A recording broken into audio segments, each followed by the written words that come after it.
धार जिले के मनावर में थाने के बाहर जहर खाने के मामले में अब नया मोड़ सामने आया है। पहले जहां फरियादी विनोद जायसवाल ने शराब ठेकेदार और उसके कर्मचारियों पर धमकाने के आरोप लगाए थे, वहीं अब मामला अवैध शराब सप्लाई, रंगदारी और क्षेत्रीय वर्चस्व की लड़ाई से जुड़ता दिखाई दे रहा है। स्थानीय स्तर पर चर्चा है कि कुख्यात ब्लेकर बताए जा रहे विनोद जायसवाल ने अपने कथित आका शराब कारोबारी रमेश राय के साथ शराब ठेकेदार सूरज रजक से मुलाकात की थी। आरोप है कि विनोद क्षेत्र में शराब सप्लाई का काम लेना चाहता था, लेकिन ठेकेदार द्वारा कथित तौर पर इंकार किए जाने के बाद विवाद बढ़ गया। इस बीच फरियादी परिवार का आपराधिक रिकॉर्ड भी सामने आया है। पुलिस दस्तावेजों के अनुसार विनोद जायसवाल पर 17 आपराधिक प्रकरण दर्ज बताए जा रहे हैं, जबकि उसके भाई और पिता पर भी कई मामले दर्ज हैं। पुराने मामलों में उसे आदतन अपराधी और कुख्यात ब्लैकर तक बताया गया है। इधर शराब ठेकेदार की कंपनी के मैनेजर कमलेश राठौर ने भी मनावर थाने में आवेदन देकर विनोद जायसवाल और उसके परिवार पर रंगदारी मांगने, मारपीट करने और जान से मारने की धमकी देने के आरोप लगाए हैं।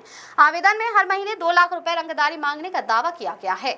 गौरतलब है कि घटना के बाद विनोद जायसवाल का एक वीडियो वायरल हुआ था, जिसमें उसने शराब ठेकेदार सूरज रजक और उसके कर्मचारियों पर परिवार को धमकाने के आरोप लगाए थे। अब पूरे मामले में अवैध शराब कारोबार और क्षेत्रीय वर्चस्व की लड़ाई का एंगल भी सामने आने लगा है। Bureau report. परिवार द्वारा जो है सुसाइड करने की कोशिश की गई थी, थाना परिसर में क्या है पूरा मामला? 10 तारीख का घटनाक्रम है। इसमें विनोद जायसवाल नामक व्यक्ति है, उसके द्वारा जो है सूचना दी गई थी कि एक शराब लेकर एक व्यक्ति जा रहा है, जिस पर 34 आबकारी अधिनियम में अपराध पंजीबद्ध किया गया था। इसी घटनाक्रम को लेकर विनोद जायसवाल का ये कहना था कि वहाँ का जो मैनेजर है, मनावर वाइन शॉप का जो मैनेजर है कमलेश, वो उसके घर पे कुछ लोगों को लेकर आया है, उसको डराया धमकाया है। इस बात की रिपोर्ट करने वो थाना मनावर पर लगभग 3:30 बजे पहुँचे थे, अपने पिता नरेंद्र जायसवाल, भाई अनिल के साथ और माता के साथ में।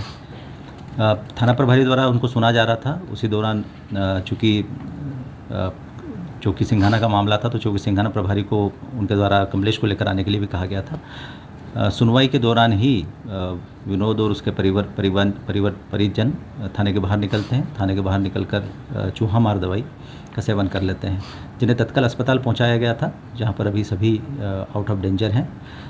इस घटनाक्रम को लेकर जो विनोद जायसवाल उसके परिवार ने आरोप लगाया था कि पुलिस ने उनकी एफआईआर नहीं लिखी, उनकी सुनवाई नहीं की, यह तथ्य गलत है। पुलिस के द्वारा त्वरित कार्रवाई की गई थी। मैं स्वयं पहुंचा था और मैंने भी उसे सुना था, परंतु चूँकि इनका पूर्व से विवाद चल रहा है और कुल मिला के ये दारू का व्यवसाय विनोद भी करता है और ये पूर्व में मैनेजर भी रह चुका है विभिन्न ठेकेदारों के यहाँ पर। इसका इसी बात को लेकर विवाद था। इसके विरुद्ध आपराधिक प्रकरण भी दर्ज है। इसके विरुद्ध विनोद के विरुद्ध लगभग 17 आईपीसी की विभिन्न धाराओं में आपराधिक प्रकरण दर्ज हैं। इसके जो भाई अनिल, उसके विरुद्ध भी अपराध दर्ज है और इसके पिताजी जो है नरेंद्र, उनके विरुद्ध भी आबकारी एक्ट और जुआ एक्ट में, सट्टा एक्ट में अपराध